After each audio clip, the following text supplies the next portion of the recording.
Ayam mati masuk di, kalau dia mati di hutan tetap masuk di perut juga.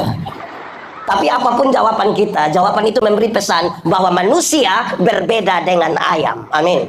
Manusia beda dengan ayam, betul. Saudara lihat kisah penciptaan. Waktu ingin mencipta ayam, Tuhan cukup berfirman jadi ayam. Waktu cipta sapi, cukup berfirman. Cipta semua, Tuhan cukup berfirman jadi. Tapi ketika ingin menciptakan manusia, seolah-olah ada hitung-hitungan, seolah-olah ada beri pertimbangan. Kenapa? Karena kepada manusia akan diberi kuasa untuk menguasai seluruh ciptaan. Dia tidak boleh sama dengan ayam. Setelah hitung-hitung baru Tuhan bilang begini, baiklah sekarang manusia diciptakan, maka dibedakanlah manusia dengan ayam. Apa itu? Ayam hanya diberi satu kehidupan saja. Berapa kehidupan? Tapi manusia diberikan 3 kehidupan sekaligus. Apa itu? 1, manusia diberikan tubuh yang hidup. Tubuh manusia ini hidup semua. Dari ujung kaki sampai ujung kepala, hidup semua. Dulu kita punya berat badan hanya 37. Satu di sini, satu di sini, satu di sini. Kenapa? Karena tubuh kita hidup. Saya baru cukur kumis 2 hari lalu, sekarang dia tumbuh sembarang saja. Kenapa? Karena tubuh kita, yang ibu-ibu, yang nona-nona baru cabut ini alis mata, lukis dia rapi-rapi, dia tumbuh lagi kok tidak? Tumbuh lagi kok tidak? Kenapa dia tumbuh? Karena tubuh kita hidup. Tapi kalau baru begitu, kita belum beda dengan ayam. Ayam juga bertumbuh. Betul kok tidak? Betul. Kedua, ini tidak ada di ayam. Manusia diberikan jiwa yang hidup. Diberi apa? Jiwa itu apa? Manusia diberikan akal dan perasaan. Perjumpaan antara akal dan perasaan membentuk karakter manusia. Ayam itu ada otak tapi tidak pakai otak. Makanya tidak ada sekolah ayam. Atau di Halmahera Barat ada sekolah ayam? Tidak ada. Ada otak tapi tidak pakai. Ayam itu ada hati. Ada kok tidak? Dia punya nama? Hati ayam. Ayam ada hati, tapi tidak pakai perasaan. Makanya ayam itu tidak pernah cemburu. Di sini ada yang biasa cemburu. Ya karena dia manusia lah, makanya dia cemburu. Ya, perjumpaan yang berimbang antara akal dan perasaan membentuk karakter manusia. Ketiga, manusia diberi roh yang hidup. Diberi apa? Roh itu apa? Roh itu menghubungkan manusia dengan Tuhan Allah. Roh itu mendorong kita untuk mencari Tuhan. Roh itu membuat manusia gelisah kalau dia tidak berdoa. Roh itu membuat kita mencari di mana tempat untuk kita berjumpa dengan Tuhan. Saudara lihat sekarang, punya tubuh yang hidup, jiwa yang hidup, roh yang hidup. Terbatas itu? Tidak, tambah lagi. Gambar dan rupaku kuberikan kepadamu. Gambar itu apa? Hakikat Tuhan Allah yang kekal dan kudus dikasih pada manusia. Rupa itu apa? Kesempurnaan itu ada pada manusia. Saudara lihat sekarang, punya tubuh yang hidup, jiwa yang hidup, roh yang hidup, tidak dibatasi oleh ruang dan waktu, kekal, kudus dan sempurna. Dalam ciptaan yang sangat baik, Tuhan bilang begini, manusia, dunia ini kuberikan kepadamu. Engkau aku sudah. Dunia mau baik tergantung manusia. Dunia mau rusak pun tergantung manusia. Tambah satu kalimat, ingat baik-baik. Tambah ini kalimat. Bahkan setan-setan pun harus tunduk kepada manusia. Bahkan setan-setan pun harus tunduk. Karena otoritas besar itu Tuhan kasih pada manusia. Saudara, pertanyaannya jadi gampang sekarang. Pertanyaannya jadi gampang. Boleh jawab? Kita takut setan atau setan takut kita? Boleh jawab? Kita takut setan atau kita takut setan atau setan takut kita? Yakin setan takut kita? Awas dia dengar roh. Saya ulang, kerinduan kita, saya mau kasih saudara, banyak orang rindu, setan takut dia. Kenyataan membuktikan kita takut setan. Kerinduan kita, kita menang. Kenyataan membuktikan kita.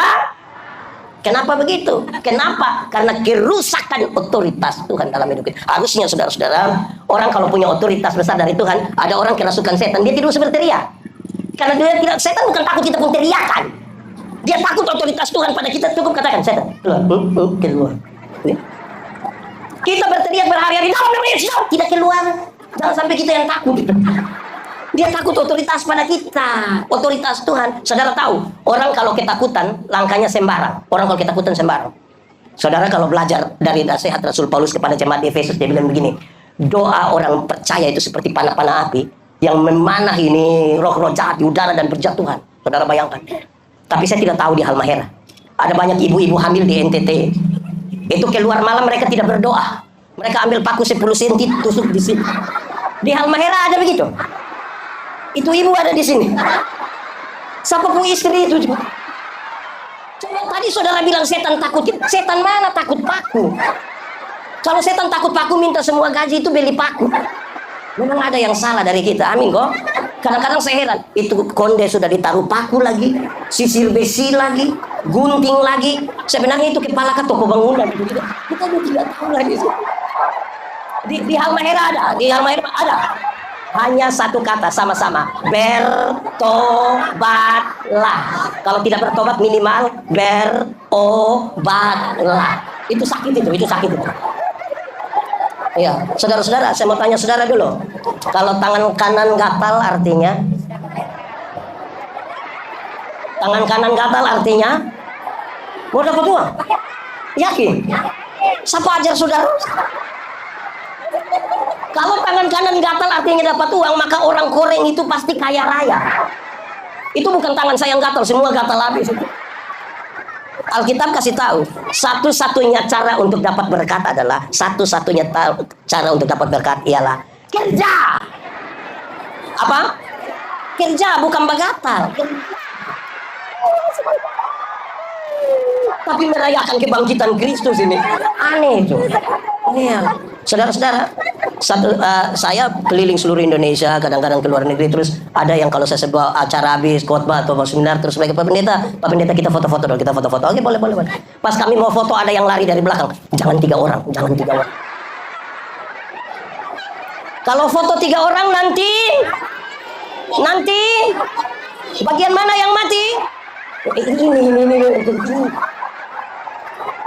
Weh, kalau foto 3 orang yang tengah mati izin, mau bunuh Pak Bupati ini gampang. Tinggal repot ini saudara, kita punya hidup. Jadi saya ajak kita lihat, karena ini punya pengaruh pada konsolidasi dan persatuan nanti. Bersama beberapa orang tua di gereja saya bilang begini, hujan belum turun hujan belum turun. Orang bilang begini, proyek Pak, proyek. Jadi saya heran apa urusan proyek dengan hujan. Orang bilang akhir tahun tuh Bapak, itu proyek pemerintah banyak. Jadi orang tutup hujan. Saya bilang, hujan bisa ditutup. Yuk, bagaimana cara tutup hujan? Saya bayangkan penjelasannya ilmiah. Ilmiah artinya masuk akal dan bisa dipertahankan terus-menerus. Saya bayangkan awan hitam yang sudah berkumpul itu, tembak pakai sinar laser kah? Atau pakai efek kaca pantulkan cahaya untukkan. Saya bayangkan begitulah. Ternyata bukan itu yang mereka maksud. Orang bilang, bukan itu Bapak. Lalu, permisi Bapak, kita tinggal buang pakaian dalam di atas rumah. Hujan tidak turun. Saya bilang itu celana dalam merek apa? Kalau hujan bisa ditutup, itu Jakarta itu tidak akan ada banjir, tidak akan. Tinggal semua masyarakat Jakarta pegang dia punya. Lalu gubernur itu 1. Memang kalau kita percaya Tuhan begini nih, kita repot. Di Halmahera sini ada di sini. Ikut ibadah. Itu repot kita itu saudara. Karena orang ketakutan selalu mengambil langkah keliru, bahkan bermasalah. Nah saudara-saudara, saya ulang tadi, kenapa bukan setan takut kita, tapi kita takut setan? Ya kerusakan otoritas tadi. Kerusakan otoritas ini terjadi karena apa? Jawabannya ringan, DOSA. Dibaca, dosa di Taman Eden itu ringan. Dosa ialah usaha manusia untuk melangkah melewati batas. Semua tanaman dalam taman ini boleh kau makan buahnya, yang itu tidak. Waktu dia melangkah melewati batas, dosa. Ada 2-3 orang yang biasa minum sopi, minuman keras yang lokal di NTT namanya sopi. Di sini apa ya? Ah itu sudah. 2-3 orang ini datang tanya saya, pendeta, yuk boleh minum sopi kok tidak? Saya bilang, saya tidak tahu lah. Pendeta apa kita tanya, bukan jawab tapi bilang tidak tahu. Saya bilang dia, ada legenda Yunani tentang pohon anggur. Legenda ialah cerita yang latar belakangnya kita tidak perlu tahu, tidak apa-apa, tapi pesan-pesan moralnya kita bisa pakai. Legenda itu begini. Pengusaha anggur yang pertama di dunia ialah Nuh. Siapa? Waktu Bahtera itu kandas di Ararat, air surut, Nuh turun, langsung tanam anggur. Hafal. Hari pertama, Nuh siram pakai darah domba. Darah apa? Domba. Hari kedua, Nuh siram pakai darah singa. Darah apa? Hari ketiga, Nuh siram pakai darah monyet. Darah apa? Hari keempat, Nuh siram pakai darah babi. Darah apa?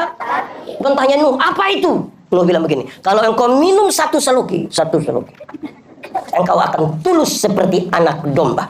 Karena itu tempat minummu ada di perjamuan kudus. Perbuatlah ini menjadi peringatan akan. Kalau berapa seloki? Kalau engkau minum 2 seloki, tadi pakai darah apa? Singa. Engkau akan kuat seperti singa. Dan itu tempat minummu di pinggir kebun. Orang-orang di kampung itu kalau masuk kebun kerja itu 2 seloki dulu, keluar 2 seloki, mau tidur 2 seloki, bangun 2 seloki. Saudara lihat kalau kita rame-rame begini, ada yang mau 2 seloki pasti di pinggir-pinggir di situ.